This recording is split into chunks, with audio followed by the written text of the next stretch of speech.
Visakhapatnam స్వతంత్రనగర్ Gajuwaka Shri Vinayaka pyramid ధ్యాన కేంద్ర నిర్వాహకులు జయలక్ష్మి ఆధ్వర్యంలో పత్రిజీ ధ్యాన మహాచక్రం 4 వేడుకలను ఎంతో వైభవంగా నిర్వహించారు. ఈ కార్యక్రమంలో మొదటి రోజున సాయిరత్న వంశీకిరణ్ సాంగత్యంలో సత్సంగం మరియు సామూహిక ధ్యానం చక్కగా నిర్వహించారు. రెండవ రోజులో భాగంగా మాస్టర్ మంజుల డిఎన్ఏపై చక్కటి అవగాహన కల్పించారు. ఈ కార్యక్రమానికి ముఖ్య అతిథులుగా విశాఖపట్నం పిఎస్సిఎం అధ్యక్షులు రెడ్డి నాయుడు మరియు మాస్టర్ సతీష్ విచ్చేసి కార్యక్రమాన్ని ప్రారంభించారు.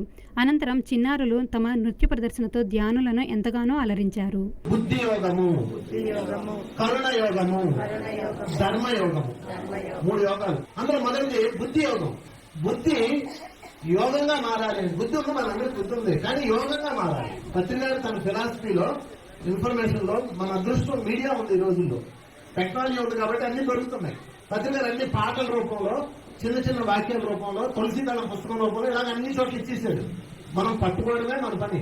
అంటే అన్నమయ్య ఎలాగైతే 36,000 సంకేతం రాసి భవిష్యత్ తరాలకి ఇక్కడి నుంచి 1000 సంవత్సరాల వరకు శ్రీవారి యొక్క దివ్య జ్ఞానాన్ని ఇచ్చాడో, పత్రిజీ కూడా తన యొక్క గొప్ప ఎన్లైటైన్మెంట్ ని తన పాటల్లో, తన యొక్క కావ్యాల్లో, తన యొక్క వ్యాసాల్లో పెట్టారు. ప్రతి మానవుడు, ఒక్క మానవుడు కాదు, ఒక యోగి గుహల్లోకి వెళ్ళి సాధన చేసుకునే వాళ్ళు కాదు, ప్రతి మానవుడు అమర శరీరాలుగా మారడం లక్ష్యంగా పెట్టుకుని వస్తుందంట ఆత్మ.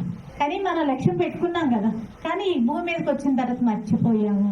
భూమి ఒక మాయ లేయర్ ఉంటుంది, కానీ ఎప్పుడైతే సాధనలోకి తిరిగి వెళుతూ ఉంటామో ఆ లక్ష్యం కోసం పనిచేస్తూ ఉంటాము, ఆ లక్ష్యం వైపు పనిచేస్తూ ఉంటాము. విశాఖపట్నం పెందుర్తి మండలం పాపయ్యరాజుపాలెంలోని బ్రహ్మ